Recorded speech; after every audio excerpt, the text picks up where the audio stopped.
Herzlich willkommen, Zwillinge, auf meinem Kanal. Ich schaue heute mit den Tarotkarten, was der September 2025 für dich bringt. Bitte beachte dabei auch den Mond sowie Venuszeichen und deinen Aszendent. Nur zur Info, wir sehen uns wieder in 2 Wochen. Jetzt startet ja die Finsternissaison, die 14 Tage dauert, und das ist ein Knall sozusagen.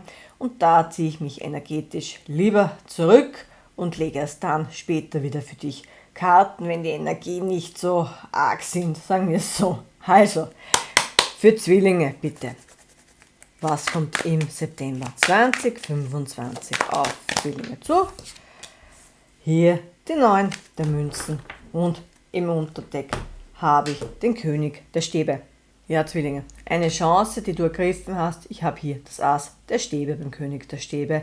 Der hält sie in den Händen. Hier das ganze Rot, das Feuer, und der König der Stäbe steht ja auch für ein Feuerzeichen, also Löwe, Widder oder Schütze.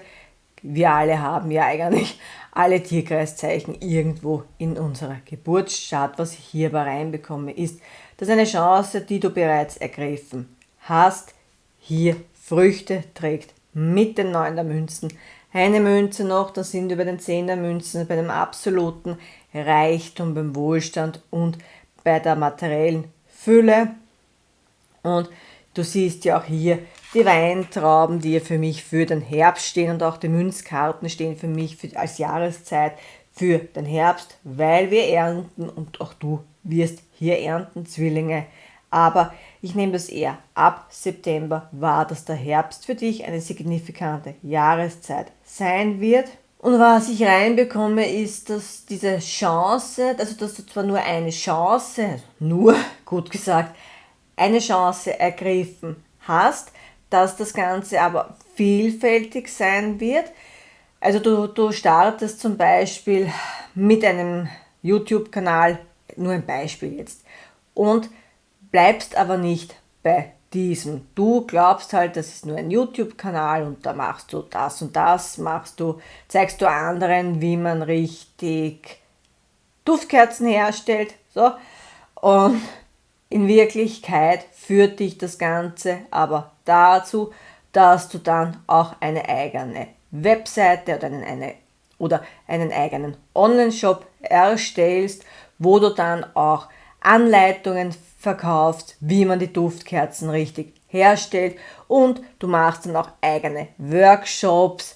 Diese machst du dann zum Beispiel real in einer Stadt von dir, oder du machst hier auch Online-Kurse, so dass du ein Bild davon hast. Und wie gesagt, du startest mit einem Ding und das Ganze wird dann aber größer und geht dann halt in mehrere Richtungen, und du hast dann auch dadurch mehrere Einkommensquellen. Ja, und in der Liebe, hier gibt es einen Mann, wie vorhin schon gesagt, kann als Tierkreiszeichen ein Feuerzeichen sein, muss aber nicht. Es geht hier einfach darum, dass dieser Mann sehr engagiert ist, auch sehr temperamentvoll, sehr leidenschaftlich, ein König der Stäbe, der weiß, was er möchte, der ist der Macher im Tarot, der holt sich das, was er will, und der bewundert deine Unabhängigkeit, deine Selbstständigkeit, deinen Stolz, der weiß, dass du mit einem Mann zusammen sein willst und nicht mit einem Mann zusammen sein musst. Also, dass du nur mit jemandem zusammen bist, den du auch wirklich gerne hast und mit dem du Zeit verbringen möchtest, und keine emotionale Abhängigkeit oder irgendwie so dieses, ich brauche unbedingt jemanden, der mir Bestätigung gibt, diese Bestätigung von außen, das brauchst du alles nicht. Du gehst deinen eigenen Weg. Wenn da jemand kommt, okay, wenn nicht, dann auch gut, du kannst sehr gut für dich selbst sorgen. Und hier eben auch, du siehst ja diese Schnecke. Das Ganze kann schon seit geraumer Zeit so sein, dass der dich zwar beobachtet oder zu dir rüberschaut, du siehst ja hier, wie der zu dir rüberschaut, aber vielleicht hat er noch nichts getan, war eher so im König der Schwerter oder König der Münzen Modus, und jetzt ab September wird es aber Zeit, dass der auf dich zukommt, dass der in Bewegung kommt, Zwillinge. Wir schauen weiter.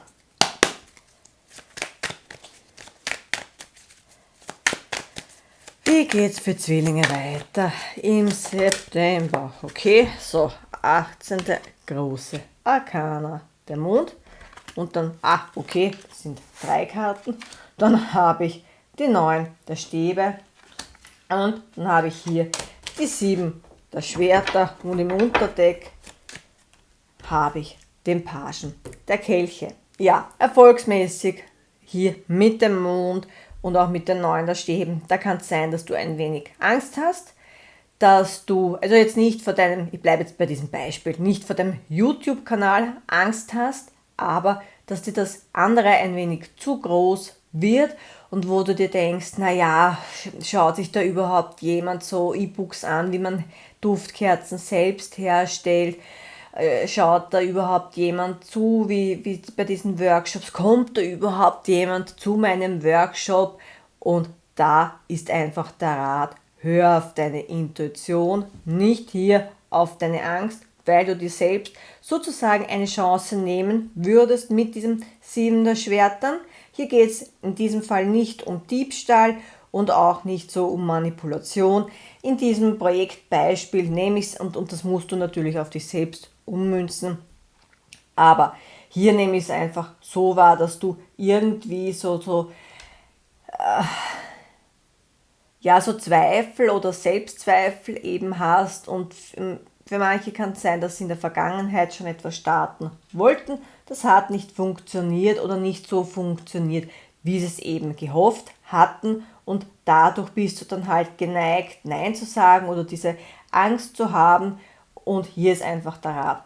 Geh weiter, du hast ja hier der Krieger, die 9 der Stäbe, das ist der Krieger, der verwundete Krieger, der da schon alle Schrammen hat, aber trotzdem geneigt ist zu kämpfen. Einen Stab habe ich noch und den setze ich ein und auch das solltest du tun. Weg von der Angst, hin eben zum Page der Kelche, zu diesem sich überraschen lassen, zu dieser positiven Einstellung und eben auch zu der Herzöffnung, dass du dich für das Ganze einfach öffnest und auch ein wenig abenteuerlustig bist hier mit den Stäben und dir denkst, was kann schon passieren? Denn für manche kann ja das Ganze so groß werden, dass sie dann ihren Hauptberuf kündigen können. Aber wie gesagt, geh hier nicht in den Zweifel, nicht in deine Angst, bleib positiv, schau auf das, was Gutes passieren kann. Natürlich, wenn du ein Unternehmen zum Beispiel gründest oder wenn du hier einfach unternehmerisch tätig wirst, auch wenn das jetzt als Hobby ist oder als zweites Standbein, dann solltest du natürlich auch schauen, diese Chancen- und Risikoanalyse zum Beispiel, aber nicht zu sehr in den Zweifel und das klappt ja nie und es gibt schon so viele Leute und bla bla bla.